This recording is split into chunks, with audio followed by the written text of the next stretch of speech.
Welcome back to the Urban Monk. Dr. Pedram here with a special guest. This is an individual I met at a leadership conference. He's a Green Beret. He's a badass. He's a Green Beret, did 3 combat tours in Afghanistan, and he became one of the architects of this framework for how we can work with tribes to find peace in this failed attempt at trying to resolve problems we didn't understand. It's a pretty heavy conversation. We talk about ISIS, we talk about all sorts of nasty stuff that's happening, but in a positive framework of how we now understand we can change things in going about dealing with these problems in a much more sophisticated way. This guy's a hero. I love him. I know you will too. Scott Mann.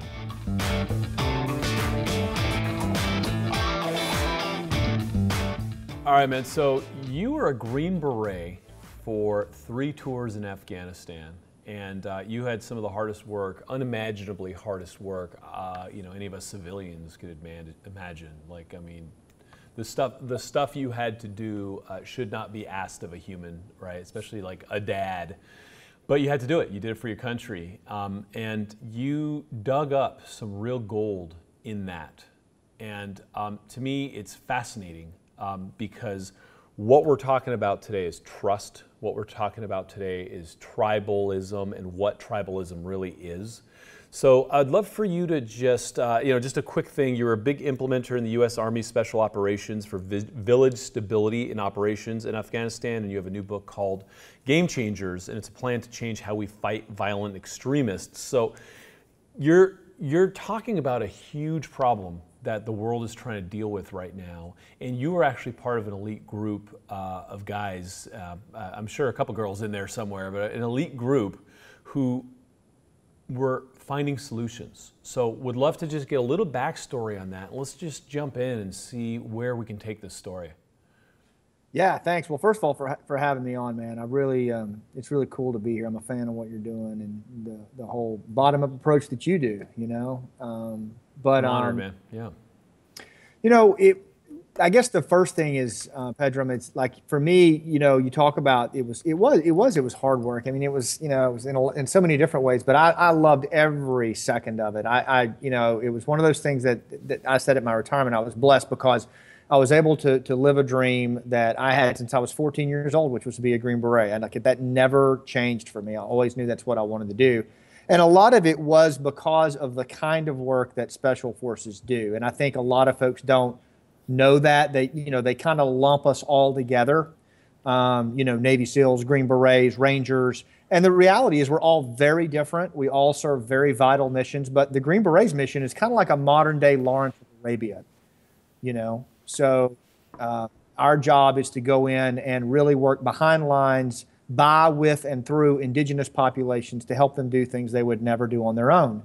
So it's kind of a natural thing for us to go into an area like Afghanistan or Iraq and try to find somewhat unconventional solutions to problem sets. And that really is what this was about. But I will just caveat this, and then I'll throw it back over to you to see where you want to go with it. But for 9 years after 9/11, that's not what we did. And I think I told you this before in a previous conversation. We were so blinded by our anger. Like my Ranger buddy, Cliff, was killed just down the road where I'm at in D.C. in the Pentagon. And, I say this in the book. I spent almost a decade avenging his death. And so many of us in the military were just hell-bent on an attrition-based, scalps on the barn approach, including Green Berets, who should have been more T.E. Lawrence kind of in our approach, but we weren't. So, for me and for this effort and all of us, it was about a 9 years into the war that we kind of got back to our roots and where we came from. And that, I think, has as many lessons in it as the actual application of the program once we kind of got our head straight. So war is war, right? I mean, it's not pretty, and when you're talking about killing other people, that's about as serious as it gets. And the nuances of what we're talking about here, when you're now going after hearts and minds, and you're trying to impact the thought forms of entire tribes and entire peoples to not be kind of drawn into the extremism that kind of infected and came over and killed your buddy and a bunch of other innocent people over here. It's it's a challenge to cross that over because vengeance is strong. Vengeance is It is. loud. It's loud in Yeah. the brain, man, and it's Yeah. a very big challenge to be able to cross over. But you guys were out there pounding it for a long time, right? Mm-hmm. And so, what were the first signs when you started to realize that, hey, this strategy, this way we're doing it isn't working? Like these people. Yeah. We can't just keep killing people because more people will come. And was that a scary moment? Yeah, it was. That's a great question. I don't think anyone's ever asked me that, but like what were the moments where that happened? The first thing I will say is the point that you brought up that war war's nasty, and the old saying war is hell. It's true, and it's a very caustic, corrosive environment. And I know you've seen a lot of conflict in the miles that you've run, and that's something I would say to like your younger viewers who are thinking about the military and stuff. It is a tough, corrosive environment. This thing we call combat. It's a necessary environment, unfortunately, at least from my perspective. There are people in the world who would do us harm, and frankly, they have to be eliminated, at least in many situations that I've found myself in. There are extremists that are just irreconcilable, and they are hell-bent on either conversion of some kind or killing you in the process. And folks like that have got to be dealt with lethality. So I want to be clear on that up front. I am still a soldier. I still believe in the application of coercion and violence in certain situations. However, one of the things that I think a lot of our people in America kind of do is we default now is we say, you know what, these people have been killing each other for years. Let's just turn the place into a parking lot, or let's just go all out on these guys. And the first thing I always ask them is, really, is that what you'd like to do? Because the last time we fought a total war was World War II, and that was firebombing Dresden and A-bombs on Tokyo, and it was massive, massive bloodshed. And I think there's a reason our country hasn't gone back to that in so many years, is that total war is a very ugly thing. And so, I just want to caution people when they throw that around. And besides, Pedram, total war against Islamist extremists is actually exactly what they want. It actually plays right into their global narrative that Islam is under attack by the infidels from the West, and it actually elevates their narrative. So I believe that we started to see indicators that our attrition-based approach wasn't working really as early as 2005, 2006, as according to Antonio Gustosi in one of his books. We were spending approximately, and I'm not kidding you, $16 million for every Taliban killed. Now, I'm not the greatest businessman in the world, but that's not a real good ROI, No. Especially when you see in the news, 2 weeks ago, that Kunduz fell to the Taliban. If you're spending $16 million and you defeat your enemy, okay, so be it. But 14 years later, that's not the case. So we started seeing an exorbitant amount of cash and revenue spent on a top-down attrition-based methodology, application of economic development that was not reaching the villages, and frankly, the projection of a Jeffersonian democracy into tribal areas that had no clue what that even was and viewed it as a threat. So all of those things started to stack up, Pedram. By 2009, we looked around. I think it was my second tour. There were more Taliban than when we started in 2002. And that's when we knew, hey, we have a problem here. We've got to step back and take a different approach. Yeah, that's a scary moment. So I want to unpack. There's a lot of juicy stuff in what you said there, and so the narrative of radical Islamofascism. It's a tough one, right? Because every time you push, it brings more people that are marginalized into the fray, and it's like, see, here they are doing it again, right?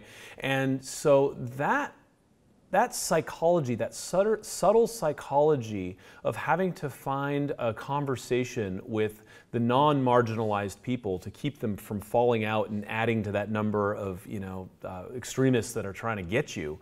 What does that even look like? Like, when you realized that this was a problem, then you had to get into the hearts and minds, and then you are dealing with something that's that's cooked into the fabric of a culture, which is religion. I mean, it's heavy stuff, right? Yeah.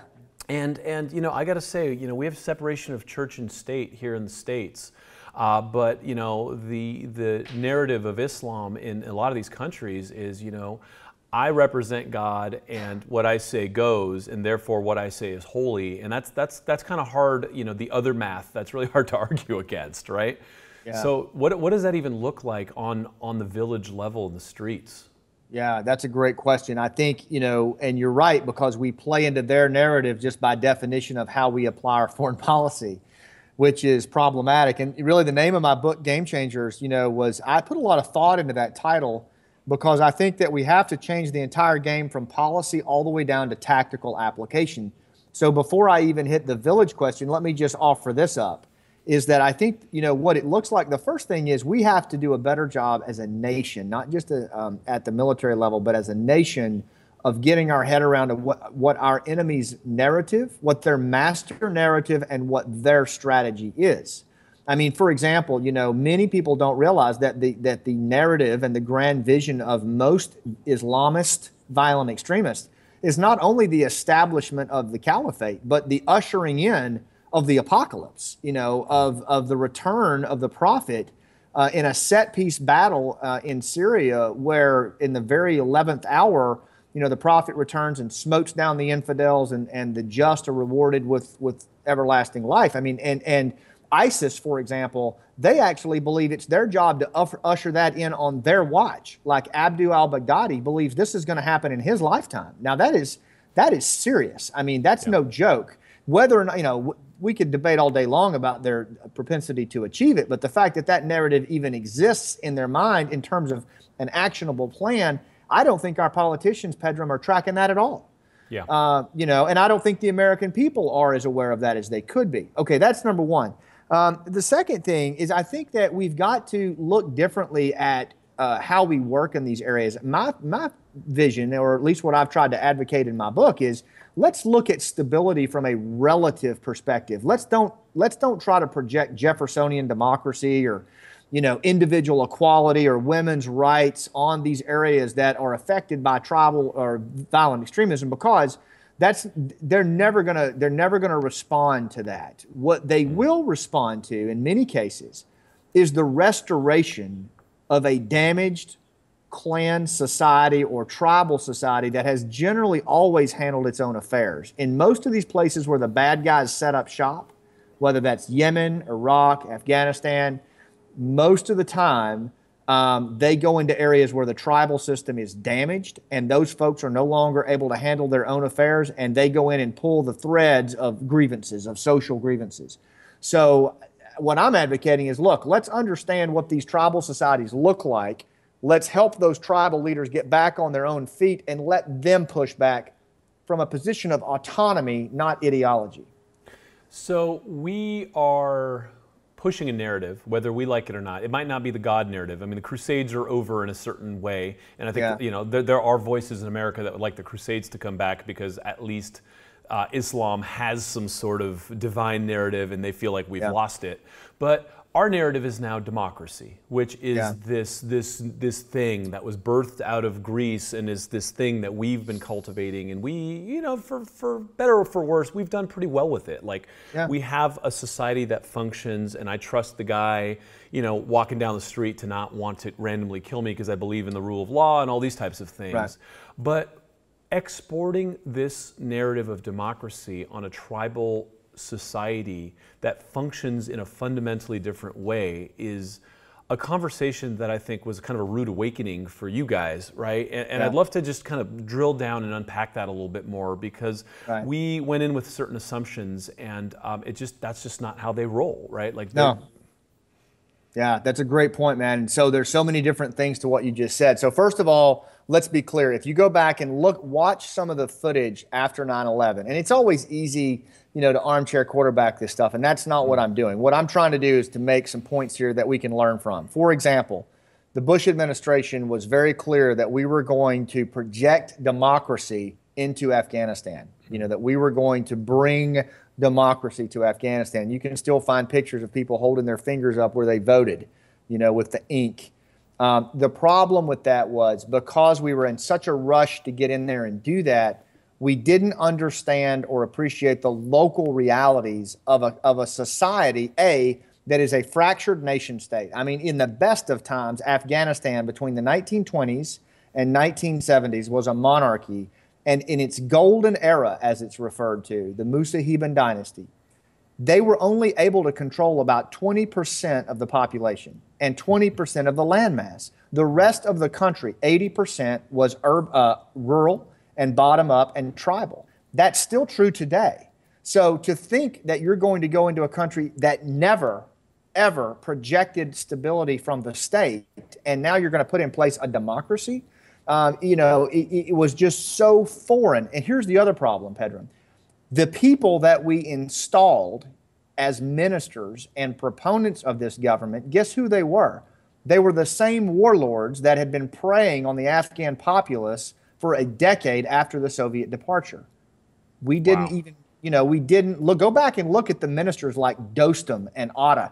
These guys were loathed by the Afghan people at a rural level because of their predatory nature.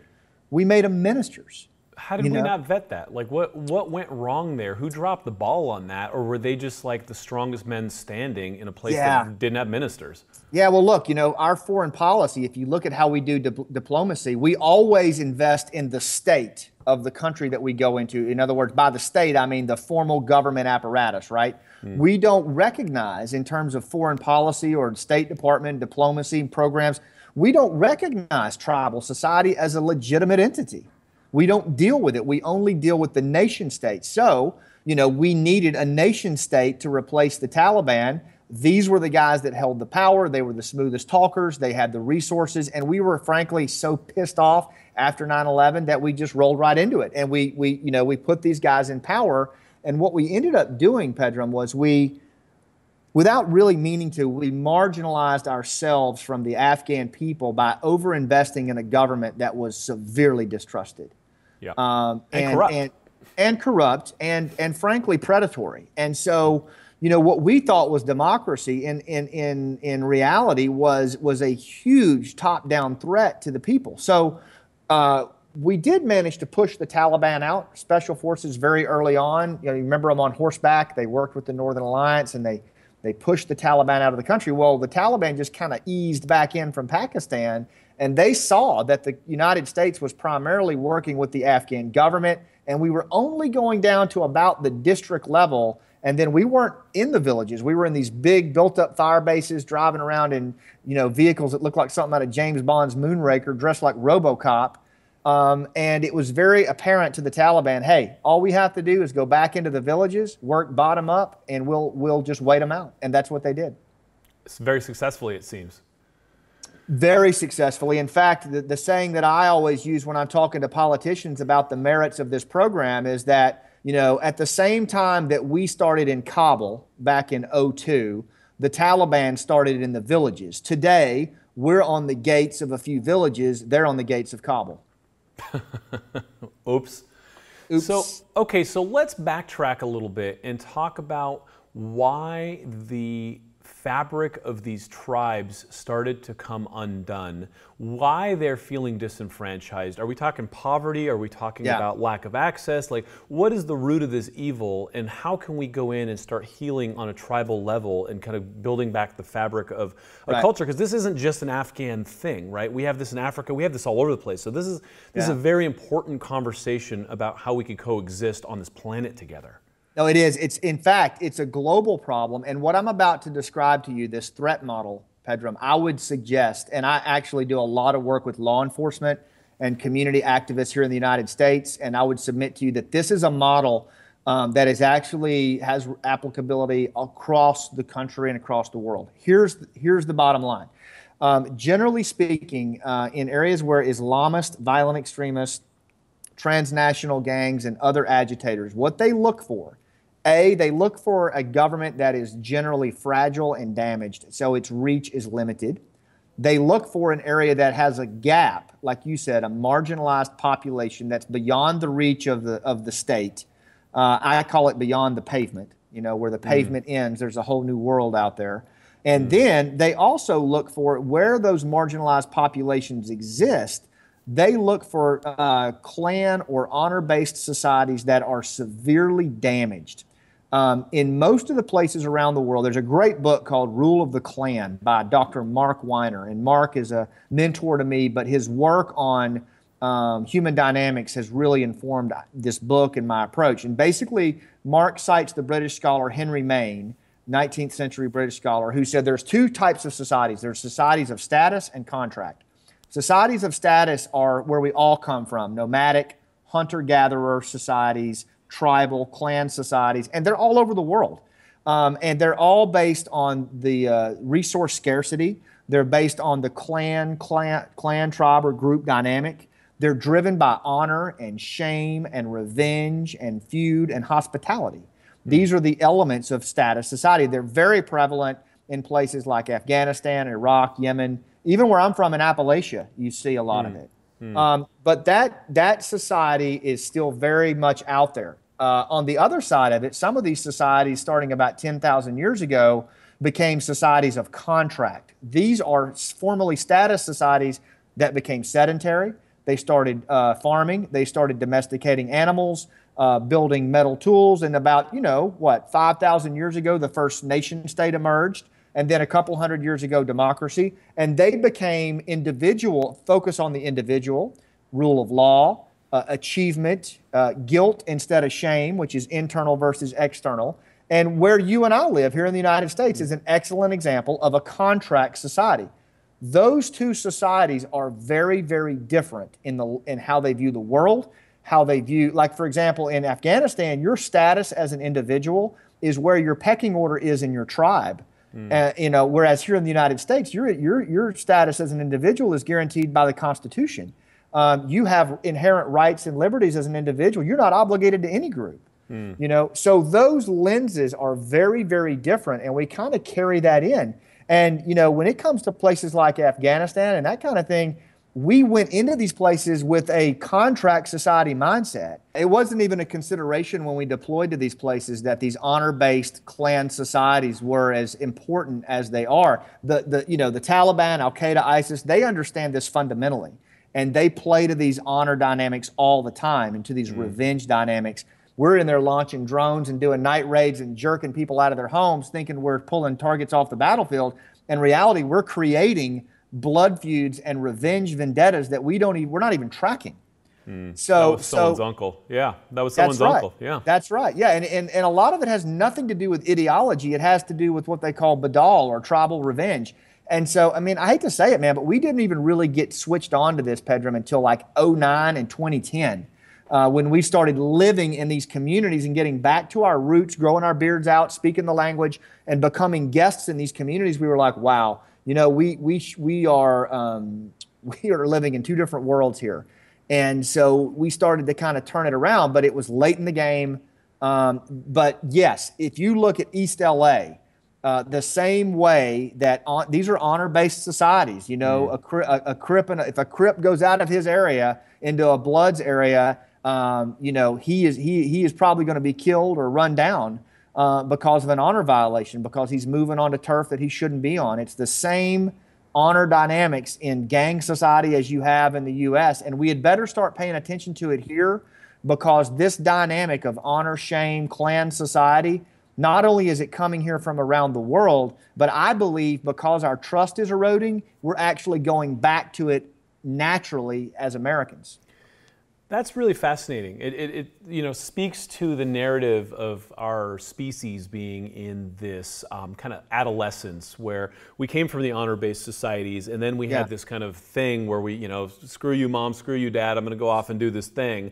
Yeah. And this underbelly is this this thing. We try to go in there with SWAT teams and take care of these kids in our inner cities, just like we're doing with Green Berets and guys that look like RoboCop out in villages. I can only imagine being a villager in like rural Afghanistan, seeing some seeing you guys zip line down from a helicopter using drones and all that, it probably feels like Terminator, right? To someone who's never even been in that reality. And it does feel like an invasion. It does feel like these are not my people. These are not my advocates. And so do we chalk it up to hubris? I mean, did we just not get what we were doing? Did we just think it was my way or the highway? I mean, I'm sure it's a combo of all of it. And I mean, you live and you learn, but we lost a lot of guys. And frankly, so did they, right? Like we're talking about people here, right? And so a lot of people died in this. Yeah, I think you can chalk it up to hubris, but I don't believe in doing it as a self-defeating approach. I actually believe in my heart, Pedram, that we can win against Islamist violent extremism the same way that we won against fascism, the same way we won against communism. I just believe that we've got to step back from it and go, okay, how are these guys exploiting this model, and then what needs to be done to defeat them? And what I didn't, I guess, finish my thought adequately on, let me just do that, was these damaged, these societies where there's honor and shame, normally they handled their own affairs for years. In Afghanistan and other places, they were very resilient and frankly not really receptive to violent extremism. These are not natural hotbeds for extremism. They are hotbeds for revenge and vendetta and feud, but you generally didn't see these areas, go in high order to global terrorism. And I believe that if re-empowered, and we've seen it, if trust is restored to these clan and tribal societies, and many of these leaders are able to stand on their own and push back, they will. Not for the same reasons that we are, not for even the same reasons of their host nation state, but because of their tribal autonomy and their propensity to be independent. They don't, so they have their own way of doing business, and it doesn't include extremism in most cases. So, I think that if we take an approach of local empowerment, of empathy with local sources of instability, and then finding the resilient leaders out there who are naturally inclined to take these challenges on anyway, and then create space for them to do their thing while we surgically push back on the extremists to give them room to do what they were designed to do, and then get out of the way, and, oh, by the way, run interference between them and what is often a predatory, corrupt government, with our instruments of power, putting pressure on, for example, in Iraq, tell the Shias, hey, back off the Sunnis. Give these guys some room. Let's help the Sunnis get back on their feet so that they push ISIS out, right? And I think that model, we've seen it work from 2010 to 2012. We saw this program that I helped put in go from 75 local defenders to 15,000 in 1 year. And those guys self-selected. They came to us. I think that could be replicated across the globe. And you're right, having cops that dress like SEAL Team 6 in Ferguson and Baltimore, got to have a few of them. But if everybody's dressed like that, you're going to have a major trust issue with your population, and we got to get away from it. There's so much there. So you said that there's 15,000 people that would possibly have been marginalized, gone to ISIS, gone to Taliban, gone to one of these kind of bad guy networks, and instead they decided to take up arms and defend their own tribes and fight for their autonomy and dignity and their own clan culture. So we're not talking theory here.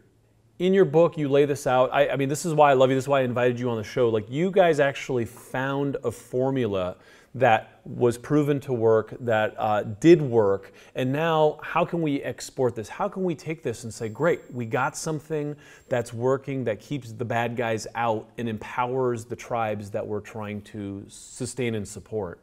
Right. One of my first game changers, and it's funny because a lot of guys like in the special ops community kind of make fun of me, because it is certainly not something that they teach in the shoot houses, but it's meet them where they are, not where you want them to be. And what I mean by that is there's actually a process that we developed, and I'm sure it was developed by Lawrence of Arabia and others that went far before us. But here's the deal: is what did relative stability in the area that you're working in that's being exploited, what did it look like in its best of times? I've found that to be a wonderful question to ask about any community.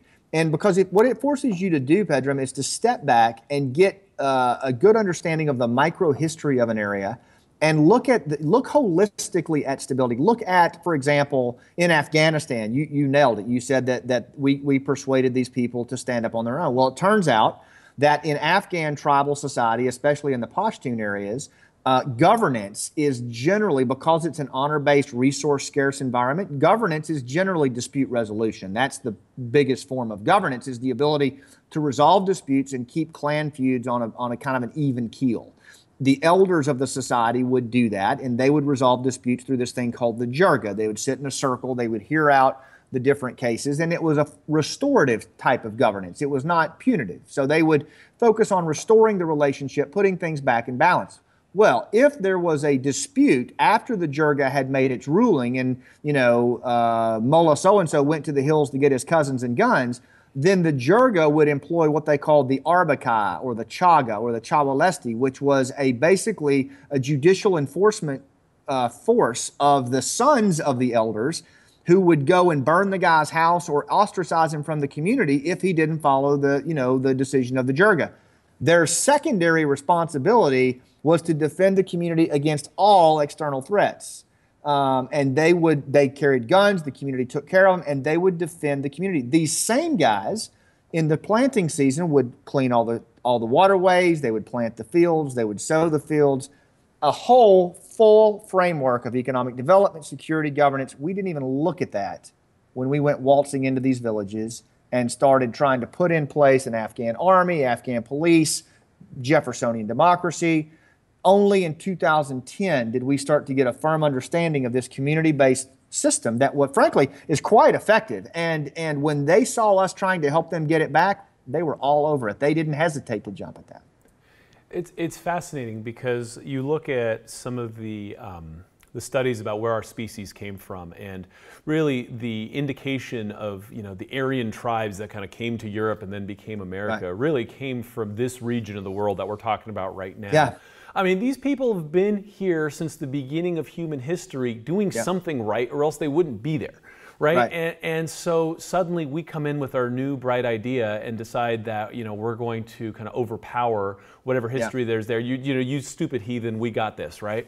And so the intelligence of that kind of self-governance is something we'd even consider. So that to me is a really interesting idea and notion that isn't an idea and notion. It's just my misunderstanding of history. I wasn't taught that in my history books here in Los Angeles, California. And so that to me is kind of a call out to say, hey, we should be learning more about the foundations of these cultures, which is obviously what you did probably after losing dozens of friends in the process. Yeah, you're right. And what we started to do, it was really cool, man. It's in the book, I talk about it, but a young major in Special Forces, as we started to get into this program, we quickly realized, look, we've got young Green Berets and Navy SEALs, we're doing this, and Marine Special Ops in these villages dealing with things like dispute resolution, tribal dynamics, hydrology issues, low-tech agriculture. We were way out of our league. And we quickly, kind of raised the flag and said, hey, man, if we're going to go in and be advisors to help traditional civil society get back on its feet, then we need to be collaborating with many more disciplines and organizations than DOD, Department of Defense. And so we started reaching out to, and this was, again, 2010, and this was one of my jobs I just was so blessed to be able to do this. But I would run out to the villages, spend time in the villages, and then I would come back and say, okay, there are huge hydrology issues there that are being exploited by the Taliban. A lot of the villages are lacking elders. They never went back or they were killed, so dispute resolution, we need some help there. And then I would go out and work and find these, actors and players that were already working in that space. But guess what, man? They couldn't get into these villages because of security issues. So we started bringing these worlds together. And one of the other game changers in my book is called extreme collaboration. And it was this notion that, look, we are looking at a wicked problem when it comes to stability in our communities here in the U.S. and abroad. I mean, it is a multifaceted, nasty problem. But there are all these different actors and disciplines and organizations that are all working it, but we all exist in different universes.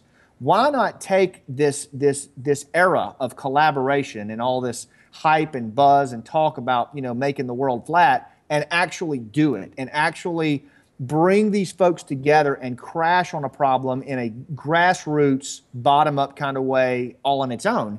And that, to me, was as cool and exciting as what we were doing in the villages themselves, was seeing, State Department, USDA, and aid and SF, Special Forces guys, all working at a practitioner level to help local Afghans stand up on their own. I think that if we could get that done, we could wear ISIS out. I really believe that. And it's a very, very compelling narrative, because now our guys with the guns are bringing in all of the supportive infrastructure that can actually help their lives. Yeah. I got a little side question on that, just as a curiosity. I mean, how much of this kind of disgruntled energy that we're getting in these villages is because of kind of the capitalism's imperialism, right? Like, how much do they want my Nike shoes or my iPhone and my MTV versus clean water and thoroughfares for their goats? Like, is there this dissonance because now our world is invading their tribal society, or is it more just kind of local kind of core issues that happen with just being able to live their lives and keep the bad guys out? Great question. I think it depends on who you ask. Like the elders, those that are left, and there aren't that many. More of the more traditional leaders, they view what you just described as an invasion of the West onto their ideals and a threat to their society. Extremist groups like ISIS and others also play that narrative very well. They portray so it plays out well. However, the youth, and there's a growing number of them that are displacing from these rural villages, they actually are quite receptive to advances of technology. And while there is the issue of haves and have-nots, I think part of the problem was we rolled in there, man, and we were doling out, oh my God, billions of dollars in development charity. I talked earlier about how the youth of a village would mobilize to clean their own waterways.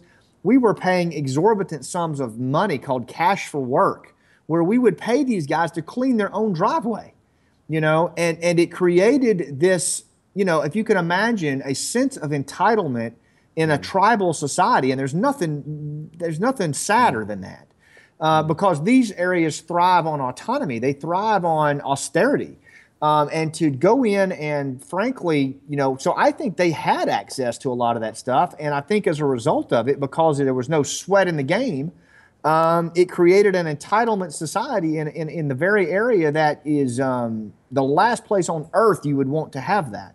Yeah, yeah. It's very much part of what we deal with now in our modern culture here. How much has all this stuff made us happier? And I literally just did an interview this morning about all this plastic that's suffocating our cellular biology and causing endocrine disruption. And so here I am. I have the luxury of being able to get boatloads of shit from China that's actually damaging everything in my household and suffocating the planet. And so maybe there is something to good, clean, simple living, and part of that narrative that the elders, whoever's left, were trying to hold down is something we could learn from too. So it sounds like a two-way street, and it sounds like it's infinitely more complicated in different parts of the world. But the thematic piece that you're talking about here, I think it's a really refreshing conversation, because it's the new way of the military, which means you can't bang your way through everything, right? Yeah. I'd like to turn the conversation to the other kind of elephant in the room, which is this shit show that's happening in Syria and Iraq right now with ISIS, and how we can use this framework to go in and really help change the narrative there. I mean, it's a tragedy. Every day it's a tragedy. And so, and I can't say we're responsible for it, but it's humanity's problem. And so we all have to jump in. I mean, these are people. These are people that are suffering. Yeah. And, again, so many things in that statement. A lot of the game changers that I suggest, Pedram, are not, frankly, they're not security-minded game changers. For example, I believe that the game changer of meeting people where they are, not where you want them to be, and all the steps that go with that. If we would just do that in Syria, in Iraq, in Yemen, because, for example, one of the first steps is define relative stability. I don't think we have ever done that in Iraq. What did stability look like in recent modern history, maybe before the Saddam regime? What did it actually look like? And if what percentage of that was bottom-up tribal? What percentage of that was the formal state? And where did it meet? Where were the tension points? Let's start there. It doesn't mean we're going to go back to that, but for the love of God, let's at least start with what right looked like before, say, for example, the Sykes-Picot Treaty. Let's get a feel for what that looked like. And then, let's get in there and start working at the local levels to better understand the problem set. What are the root causes of instability? Who are the resilient leaders of these areas? Who's actually resisting and trying to address these glaring problems that are separating, the state from the tribes? There are people out there doing that, and we don't do that. We overinvest, for example, in Iraq. We are overinvesting in a Shia-dominated government that is literally slaughtering the same tribes that we worked with in the Sons of Iraq program up until 2011. The very, marginalized population that's being exploited by ISIS, a lot of them were the same people we were working with. And it goes back to the same thing. Do we actually understand our operational environment? Are we looking at bottom up and top down? Or are we trying to focus or force this notion of a Jeffersonian democracy on a sectarian situation that's never going to work? It's never going to happen. So, I just think the framework that I'll lay out in the book, where let's look at local realities for what they are, not what we want them to be, and let's start there. Amen to that. It seems like the U.S. Armed Forces needs to be drawing brain power from the big universities all over the country right now to say, you know what, sit us down and tell us everything you know about this culture now, and let's do a lot more R&D before we put our boys in there. And it's confusing. It's very confusing. How much of this? So before the French and the British decided it was time to, partially the Germans and later the U.S. But this imperialism thing happened relatively recently in human history, right? Where suddenly we go in there and say mine, mine, mine, and we start carving up the world. And for me to say we, it's kind of funny because I was born in Iran, right? And so, and here we are, you've been battling guys that look like me, and here we are, good buddies trying to fix the world. So, this is the irony of the world, right? This is a global problem, but the British and the French went in there and started drawing artificial lines and saying, all right, you all are over here, you all over here. Now this guy, like Assad is from a minority sect who's now given the iron fist to rule Syria. Right? And that just doesn't pencil out in that tribal society. It's like, who's this guy and who put him in charge? How much of that are we trying to correct within the framework of that broken thinking? And what can we do to unravel that? Because we've already, it's kind of like fixing animal populations. Like, we got to now shoot coyotes because the natural predators of the coyotes are gone. And so it's already kind of messy. And it's a sloppy deal that we got to deal with in the modern world. It is, and we have to lead. I'm of the opinion that the United States has to lead in the Middle East, in Southwest Asia. I don't think we can get away from that. The days of kind of head in the sand, mind our own business. This stuff has followed us home. It's already here, and there is a strong desire to expand the caliphate's reach to the United States. So I don't think we can afford to not lead in that area.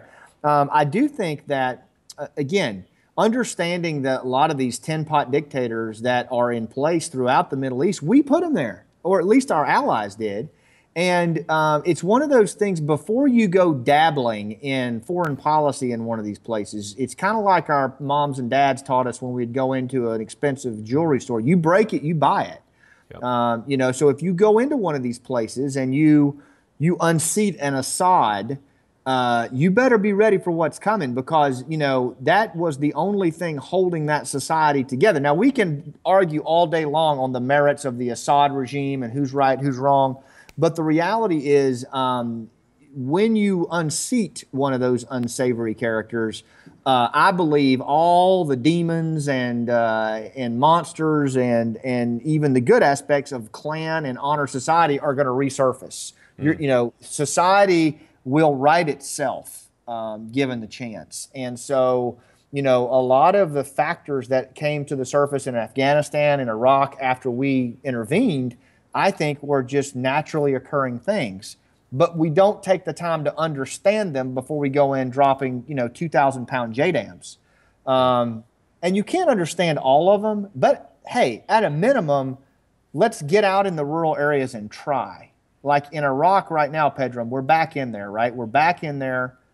I'm not sure what we're doing, but we don't have our guys, our special forces guys, out in the rural areas working with the Sunnis, and I don't understand why. I don't understand why we would, basically cede that terrain to ISIS. I mean, if we're going to intervene, let's work with both formal and informal civil society, and let's play a role responsibly to try to get those two worlds talking to each other to build capacity. And look, it's going to take decades to do this. But what's the alternative?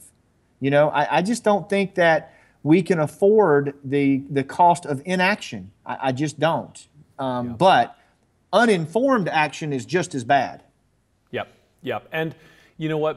It's the old saying, if you see a blind man walking towards a well and you don't tell him, whose fault was it? Like, we see the writing on the wall.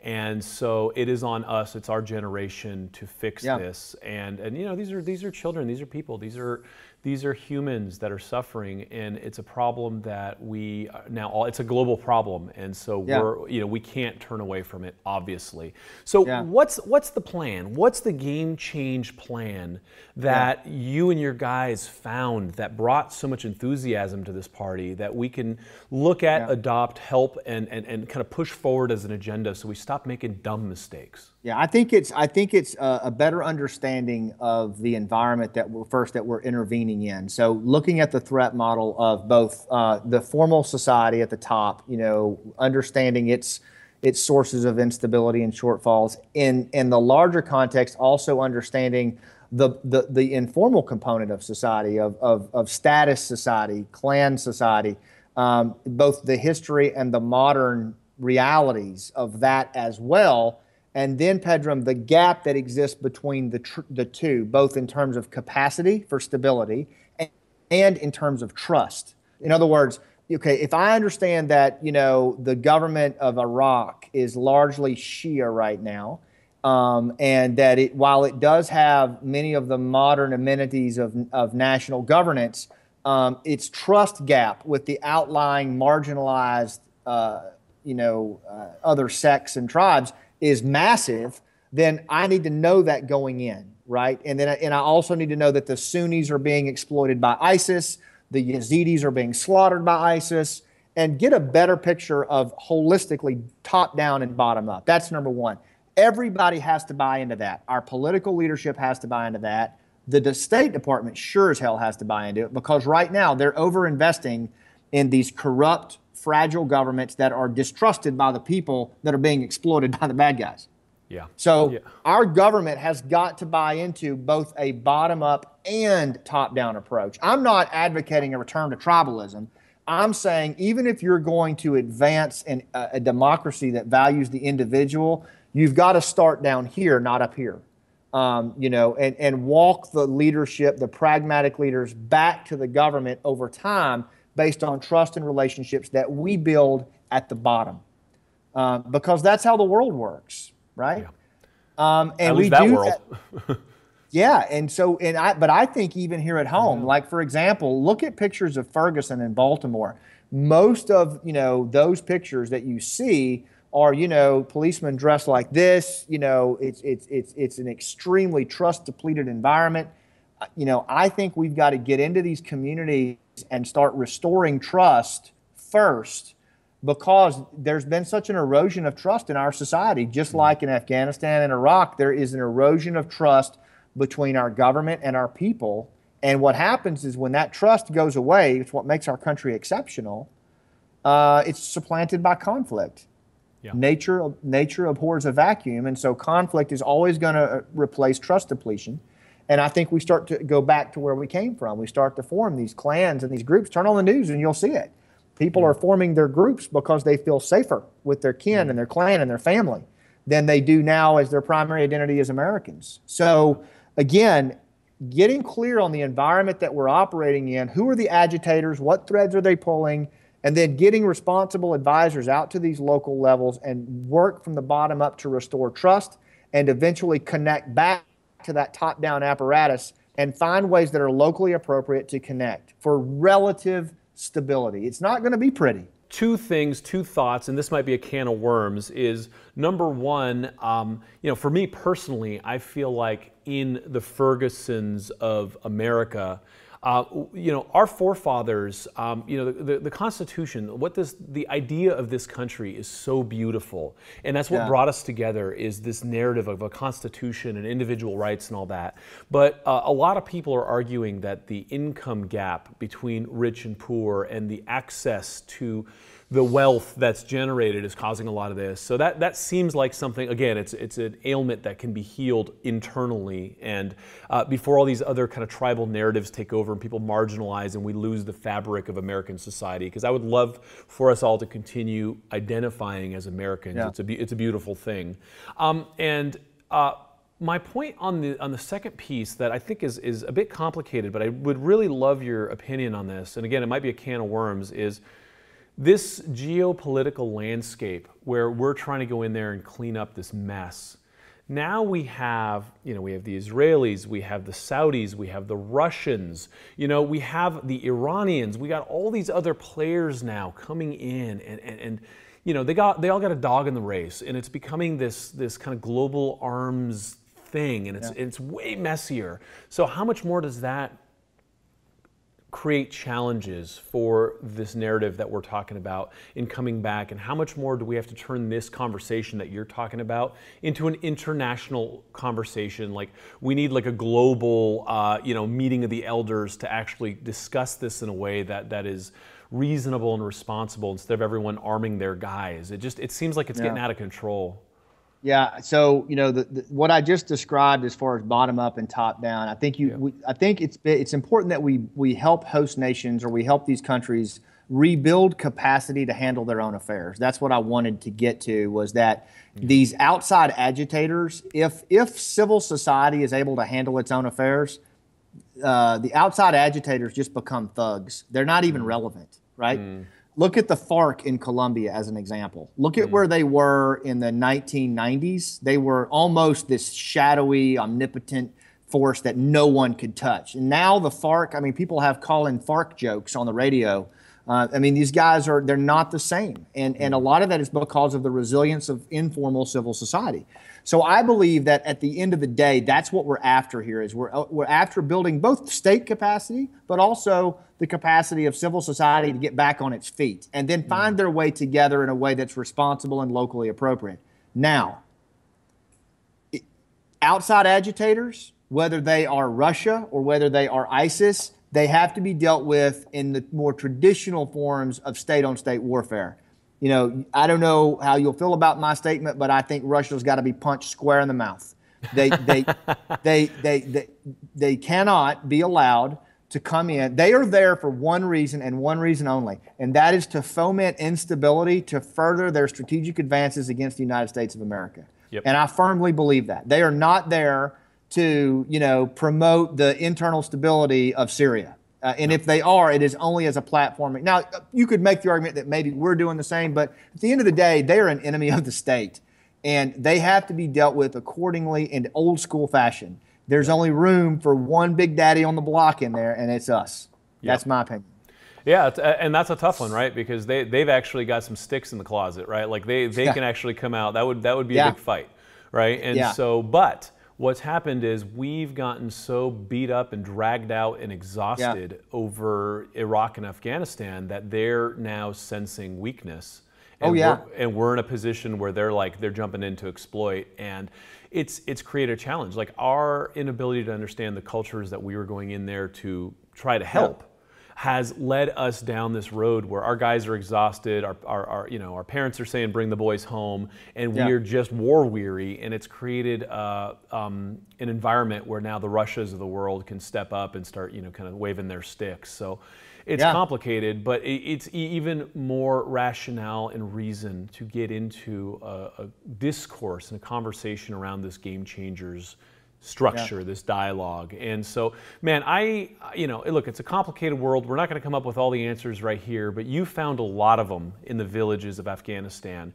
And I really, really, really encourage anyone who's listening to or watching this to get a copy of the book, read it, understand it, share it, and understand that we found a way to instill peace through stability, and this is a model that we can then dig up and explore and continue to kind of push out into the narrative. What we've been doing hasn't been working. We've found another way. This is part of civil society, is to have discourse and understanding and grow and learn from our mistakes. So I take my hat off to you for doing the work that you did and your service and everything. I mean, you're a hero. You've been doing a lot, and the best part about it is you are still on the front lines fighting for not just our boys, but their boys, because all boys are humans, right? And so would love to get a website where people can find you, your work, and the book. Yeah, no, thank you. So, and I want to say the real heroes are the guys that put this in play that aren't with us anymore. And, my only wish is, and my hope is that I told their story in a way that honors them and their families. And, a lot of them are Afghans who stood up for their families and their communities that aren't around anymore too. And so I appreciate the kind words, but those guys are the real heroes of this thing. And I hope that also my son, he's going to go in the service and in the special forces. And this book's for him, that because we didn't get it done on our watch, at least I can hopefully give our next generation of leaders something to hang their hat on. The websites, Pedram, that I would ask folks to go to, thegamechangersbook.com. That's thegamechangers, plural, book.com. It's got the audio book, which I read myself. You can get the Kindle. You can get the hardcover there, and we're going to have a soft cover coming up. And I want to point out, I don't make a dime on this book. All of my proceeds actually go back to my nonprofit, missionamerica.org. It's actually therealmissionamerica.org. And what we do is we take those proceeds and we print more softcover books to give out to law enforcement around the country and our warriors that are about to deploy over to these rough places. So I think it's our time, man. I think it's folks like your viewers who are going to change the game, who are going to demand in 2016, no matter where you are on the political aisle, put people in place at our political level that care about this thing, that are open-minded, and are willing to look at a different approach. Because 14 years into this, if we're not winning, there's a major problem here. And we need political leadership that's going to change the game. So I would ask your viewers to read that, consider, and get involved, and the book tells you how to do it. It really does. And thank you for just giving me the chance to tell the story. Man, thank you for doing what you do and your service to all of us. And well.org is behind this. We're supporting you, and as many books as we could get in the hands of the right people. It's time to start healing the ills, the challenges that society has, and we found a better way.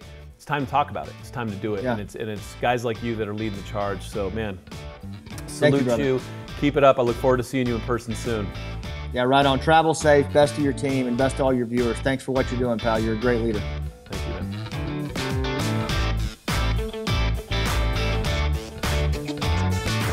So dealing with violent extremism, it's not an ostrich thing. We cannot put our heads underground and hope this goes away. This is the challenge of our times. This is how we need to step in and look at how we live our lives and how we coexist with everyone else on this planet and open up a dialogue that isn't about whack-a-mole, right? So I love Scott Mann. I think he's doing fantastic work. I encourage you to support his work. Let me know what you thought about this. This is obviously, we're starting to spin out of different types of conversations into things that are meaningful and interesting to me. I hope they were to you as well. Hit me up, come to theurbanmonk.com, and I look forward to seeing you there, and I look forward to bringing you the next show.